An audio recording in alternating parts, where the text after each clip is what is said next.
আমি আজকে আপনাদের জন্য নিয়ে এসেছি পাউরুটির ফুডিং। এই যে আমরা ডিম দুধের ফুডিং খাইছি, আমি আপনাদের বিস্কুটের ফুডিং বানাই দেখেছি। আজকে ভাবলাম দেখি একটু পাউরুটির ফুডিং বানাই দেখি তো কেমন হয়। দেখি যে অনেক মজা, অনেক সফট।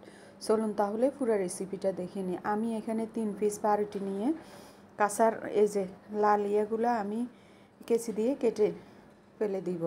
এগুলো ফালাবো না, এগুলো দিয়ে ব্রেড ক্রাম্ব করা যায়। এখন আমি এই পাউরুটিগুলোকে কেচির সাহায্যে ছোটো ছোটো টুকরা করে নিব। আমি এখানে কনডেন্স মিল্ক ব্যবহার করছি, চেষ্টা করবেন কনডেন্স মিল্ক দেওয়ার জন্য। কনডেন্স মিল্ক দিলে ফুডিংয়ের স্বাদ দ্বিগুণ বেড়ে যায়। আমি এখানে পরিমাণ মতো কনডেন্স মিল্ক দিয়েছি হাফ চামচ চিনি।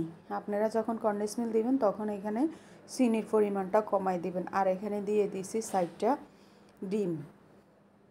এখন আমি লিকুইড দুধ দিয়ে এটাকে চামচ দিয়ে 10 মিনিট এই যে একটু রেস্টে রেখে দিব। তাহলে এভাবে রেখে দিলে 10 মিনিট রেখে দিলে ফুডিংটা অনেক সফট হয়, অনেক মজা হয়। তারপরে আমি এটাকে ব্লেন্ডারে ব্লেন্ড করে নিব। আমি এখন এই যে ক্যারামেল বানাই নিব। আমি এখানে বাটিতে হাফ চামচ চিনি দিয়ে আর হালকা একটু পানি দিয়ে ক্যারামেল বানিয়ে নিয়েছি। চলুন তাহলে আমি এখন হাঁড়িতে চলে যাই। আমি এখানে হাঁড়িতে 2টা টিস্যু দিয়ে উপর দিয়ে স্ট্যান্ড দিয়ে এখন আমি টিফিন বক্সের মধ্যে লিকুইড দুধটা দিয়ে ঢাকনা দিয়ে রেখে দিছি। দিয়ে দিব পরিমাণ মতো পানি দিয়ে আমি এখন ঢাকনা দিয়ে এটাকে 20 মিনিটের জন্য রান্না করে নিব।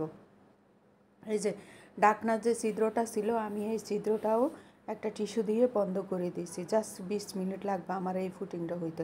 দেখুন আমার ফুডিংটা হয়ে গেছে। এখন আমি আপনাদের উঠিয়ে দেখাচ্ছি। আমি কিন্তু চুলা বন্ধ করে দিচ্ছি। এখন আমি একটা কাঠের সাহায্যে আপনাদের দেখিয়ে দিচ্ছি। এত সুন্দর হয়েছে ফুডিংটা। আপনারা একবার হইলেও এভাবে পাউরুটি দিয়ে ফুডিং বানিয়ে নেবেন। এই যে আমি এখন ফুডিংটাকে 10 মিনিট ফ্যানের নিচে রেখে 10 মিনিট আমি ডিপ ফ্রিজে রেখে ফুডিংটা সেট করে নিব। দেখুন আমি ফুডিংটা নামিয়ে এখন কেটে নিচ্ছি। আমি একটা প্লেটের মধ্যে ঢেলে নিচ্ছি। এত সুন্দর হয়েছে এই ফুডিংটা।